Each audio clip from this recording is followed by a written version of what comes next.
అండి. అందరికీ నమస్కారం. సో, ఈరోజు ఇంకొక విషయం గురించి మాట్లాడుకుందాము.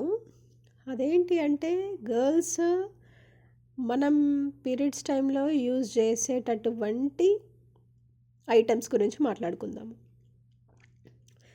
ఫస్ట్ ఇనీషియల్ డేస్ నుంచి ఎప్పటినుంచో వస్తున్న one and only thing is that girls cloth use చేసి ఆ క్లాత్ ఫిల్ అయిన తర్వాత దాన్ని వాష్ చేసుకొని ప్రతి మంత్ అలా యూస్ చేసుకునేవాళ్ళు. కాటన్‌ది మెత్తటి క్లాత్ తీసుకొని పీరియడ్స్ టైంలో.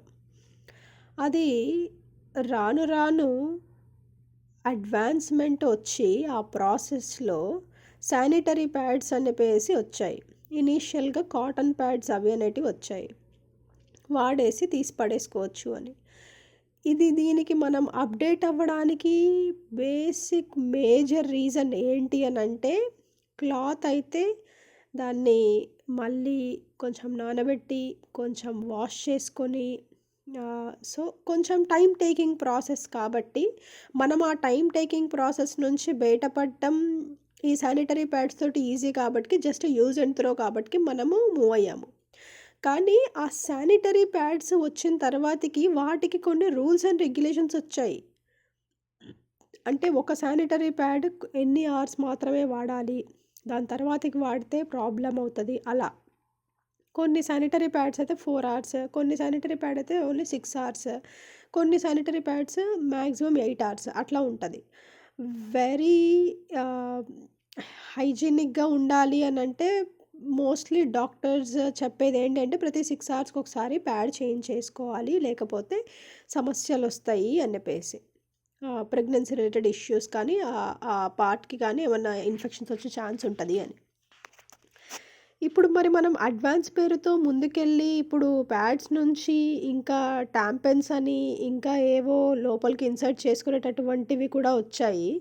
ఇవన్నీ ఒక్కొక్కటి అడ్వాన్స్మెంట్ ఎందుకు వస్తున్నాయి అని అంటే మనము ఫాలో అవుతున్నది ఏదైతే ఉందో దానికన్నా తక్కువ టైం అవ్వడానికి, దానికన్నా తక్కువ టైం పట్టేలాగా మనం కొంచెం అడ్వాన్స్ అవుతూ ముందుకెళ్తున్నాం. దేనికోసం అనంటే టైం సేవింగ్ కోసం మాత్రమే. ఇంకొకటి కొంతమంది కన్వీనియన్స్ కోసం కూడా మనము అప్డేట్ అవ్వడం లాంటిది జరుగుతుంది. కానీ ఇప్పుడు వచ్చిన వాటన్నిటిలలో చూస్తే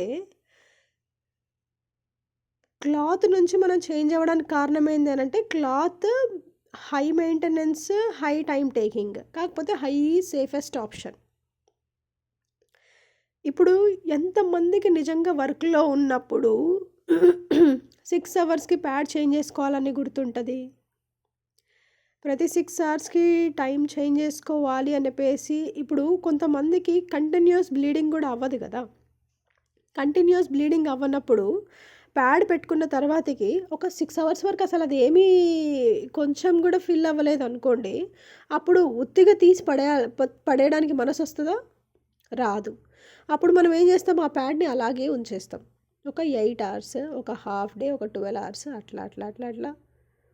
అంటే ఇప్పుడు మనము టైమ్ సేవింగ్ పర్పస్‌కి క్లాత్ నుంచి వేరే దానికి మూవ్ అయినాం గానీ, వేరే దానికి మూవ్ అయినప్పుడు దానికి కొన్ని రూల్స్ అండ్ రెగ్యులేషన్స్ ఉన్నాయి. అది ఎలా యూజ్ చేయాలి అని చెప్పేసి. కానీ ఆ రూల్స్ అండ్ రెగ్యులేషన్స్‌ని పాటించగలిగేటటువంటి సిట్యుయేషన్స్ అన్ని సార్లు ఉండవు. ఒక్కోసారి వర్క్‌లో పడిపోయి అసలు మర్చిపోతాము. మర్చిపోయినప్పుడు అదేమైపోతది, అది కంటిన్యూయస్‌గా అలాగే ఉంటది. కొన్ని అవర్స్ తర్వాతకి నుంచి ఒక కైండ్ ఆఫ్ స్మెల్ వస్తది. ఒక కైండ్ ఆఫ్ కొన్ని ప్యాడ్స్ అయితే మరి విస్పర్ ప్యాడ్ అయితే ఒక కైండ్ ఆఫ్ సెంట్ లాంటిది ఏమో వాడతారు దాని మీద. అది చాలా మంచి ఫ్రేగ్రెన్స్ లాగా వస్తది. కొన్ని అవర్స్ తర్వాతకి డిఫరెంట్ స్మెల్ వస్తది. డిఫరెంట్ స్మెల్ వస్తుంది అనంటే ఇట్స్ లైక్ మన బ్లడ్ దాంతో మిక్స్ అయినప్పుడు అది వేరేలాంటి డిఫరెంట్ కెమికల్‌గా మారుతుందో, మరి అది ఏ విధంగా మారుతుందో అనేదైతే నాకు తెలీదు. కానీ ఉన్న సబ్స్టాన్స్‌కి మన బాడీ నుంచి వచ్చిన కొత్త సబ్స్టాన్స్‌కి అది మిక్స్ అయ్యి వేరేలాగా చేంజ్ అయితే వస్తుంది. స్మెల్‌లో చేంజ్ అయితే వస్తుంది. ఇంకా డాక్టర్స్ ఏంటంటే 6 అవర్స్ తర్వాతకి వాడటం అదంతా మంచి విషయం కాదు అని చెప్పేసి. మరి మంచి విషయం కాదు అని మన క్లారిటీ ఉన్న తర్వాతకి మనం ఎందుకు ప్యాడ్స్ ప్రిఫర్ చేయాలి? మనం ఒకవేళ ప్యాడ్సే ప్రిఫర్ చేయాలి టైం సేవింగ్ అని అనుకున్నప్పుడు మనం దాన్ని కరెక్ట్గా ఫాలో అవ్వాలి కదా. కరెక్ట్గా ఫాలో అవ్వలేని పరిస్థితిలో మనం సేఫెస్ట్ ఆప్షన్ ఎందుకు ఎంచుకోవట్లేదు? మన హెల్త్ని మనం రిస్క్లో పెట్టుకోవడానికి ఎందుకు ఆ, సరిగా ఆలోచించలేనటువంటి స్థితిలో మనం డెసిషన్స్ తీసుకుంటున్నాము? ఇప్పుడు రీసెంట్గా అయితే చాలా ప్రాబ్లమ్స్ పెరుగుతున్నాయి. ప్రెగ్నెన్సీ రిలేటెడ్ కానీ, యూరినేట్ చేసేటటువంటి ఏరియాలో కానీ ఇన్ఫెక్షన్స్ కానీ పెరగడానికి కారణం మనం అవుతున్నాం కదా. తెలుసో తెలియకనో అవుతున్నాము. సో నేనేమంటానంటే, అయితే సేఫ్ ఆప్షన్లోనే ఉండాలి. సేఫ్ ఆప్షన్లో లేని సిచ్యువేషన్లో మనం టైం సేవ్ చేసుకోవాలనేటటువంటి సిచ్యువేషన్లో మనం ఏమైనా అడ్వాన్స్మెంట్కి వెళ్తే వాటికి రూల్స్ అండ్ రెగ్యులేషన్స్ తప్పకుండా పాటించగలిగేటటువంటి అలారం పెట్టుకోనో ఏదైనా చేసుకోనో పర్లేదు. వాళ్ళు 6 అవర్స్కి మార్చుకోమంటే on the other safest side నేనైతే 5 అవర్స్కే మార్చమని చెప్తా. కానీ నేను కూడా అలాగే అనుకుంటా. కానీ అసలు అది ఎట్లా పాసిబుల్ అయితే? నేను రాత్రి పడుకుంటా 9, 10కి అట్లా పడుకుంటా, మార్నింగ్ 6, 7కి అట్లా లేస్తా. అసలు అది రాత్రి లేచి ఒక 1కి 2కి లేచి మార్చుకోవాలంటే అసలు అది అవ్వదు కదా. మనకి తెలుసో తెలియకనో వాంటెడ్లీగానో అన్వాంటెడ్గానో వర్క్లో పడిపోయో నిద్రలో పడిపోయో అది తెలియకుండానే ఒక 10 to 11, 12 అవర్స్ కూడా ఒక్కొక్కసారి ఎక్స్టెండ్ అయిపోయే ఛాన్సెస్ ఉంటాయి. ఇప్పుడు అది నేను పైసలు పెట్టి కొనుక్కుంటున్నా. ఒకసారి కాటన్ క్లాత్ కొనుక్కుంటే మళ్ళీ పైసలు పెట్టే అవసరం రాదు నాకు. కానీ టైం సేవ్ చేసుకోవాలి. కానీ ఇక్కడ నేను వాడేది ప్రతిదీ ప్యాడ్స్ ఏవైనా సరే నేను పైసలు పెట్టి కొనుక్కుంటున్నా. మళ్ళీ దాన్ని మెయింటెనెన్స్ సరిగ్గా చేయలేక అనారోగ్యం పాలవుతున్నా. నా బాడీ పార్ట్ ఒకటి ప్రాబ్లమేటిక్ అవుతుంది. అయినా నేను దానికి మళ్ళీ హాస్పిటల్కి వెళ్తున్నా. మళ్ళీ హాస్పిటల్లో వాటి చెకప్లకి వాటికి మెడిసిన్స్కి మళ్ళీ మనము ఒక ఈజీ సింపుల్ ప్రాసెస్ నుంచి ఇంకొక దానికి మారి మనం దాన్ని ఎంత కాంప్లెక్స్ చేస్తున్నామో ఒకసారి ఆలోచించండి. ఎంతమంది ఈరోజు పిల్లలు కావాలనో లేదా ప్రెగ్నెన్సీ రిలేటెడ్ ప్రాబ్లమ్స్ కోసమనో హాస్పిటల్స్ చుట్టూ తిరుగుతున్నారో, ఆ ప్రాబ్లమ్స్కి మన ఈ కొత్త ఇన్వెన్షన్స్ ఎంత పర్సంటేజ్ కారణం అవుతున్నాయి, మనం వీటిని ఎలా అరెస్ట్ చేయొచ్చు అనే దాని గురించి ఒకసారి ఆలోచించండి.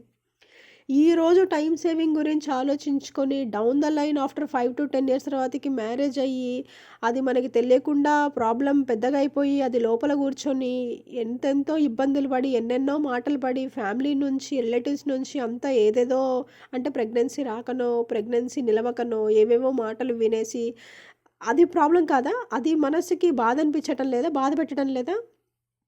అవి కూడా చాలా పెద్ద ఇష్యూస్ కదా జీవితంలో. ప్రెగ్నెన్సీ టైంకి రాకపోవటమో లేదా ప్రెగ్నెన్సీ వచ్చిన నిలబడకపోవటమో. మరి మనం ఈరోజు క్లాత్ యూస్ చేయడానికి నాకు టైం ఎట్లా కుదురుతుంది, ఇవి నేను వాష్ చేసుకోవాలంటే నాకు ఎట్లా అనిపిస్తుంది, అదంతా టైం టేకింగ్ ప్రాసెస్ ఎవరు చేయాలి అని ఆలోచించుకుంటున్నాం కదా. మెచ్యూర్ అయిన 13, 14 ఏజ్ నుంచి ఒక 25, 26 ఏజ్ వరకు. మరి ఆ 10 ఇయర్స్ లేదా ఒక 13, 14, 15 ఇయర్స్ చూసుకునే కంఫర్ట్ అనేది పెళ్ళైన తర్వాతకి ప్రాబ్లమ్స్ని ఇచ్చినప్పుడు నీకేం ప్రయోజనం నిజంగానే వచ్చినట్టు? పెద్ద ప్రాబ్లమ్స్ని లైఫ్లో తీసుకొచ్చి పెడుతున్నవి మన చిన్న ఇన్వెన్షన్సే అని మనం అర్థం చేసుకొని జాగ్రత్త పడితే అది చాలా బెస్ట్. ఇప్పుడు ఒక ప్యాడ్ 12 అవర్స్ మార్చకపోతే చాలా పెద్ద ప్రాబ్లం అవుతుంది అనేటటువంటిది మనకి over the period of time తెలుస్తుంది. అది మనకి పీరియడ్ స్టార్ట్ అయిన 1 ఇయర్లో తెలిసిపోదు, ఆఫ్టర్ కొన్ని ఇయర్స్ తర్వాతకే తెలుస్తుంది. అదే ఒక క్లాత్ మనం 24 అవర్స్ మార్చకుండా వదిలేసినా మనం పనిలో పడిపోయినా మన ప్రాబ్లం అవుతుందా? అవ్వదు కదా. ఆలోచించండి.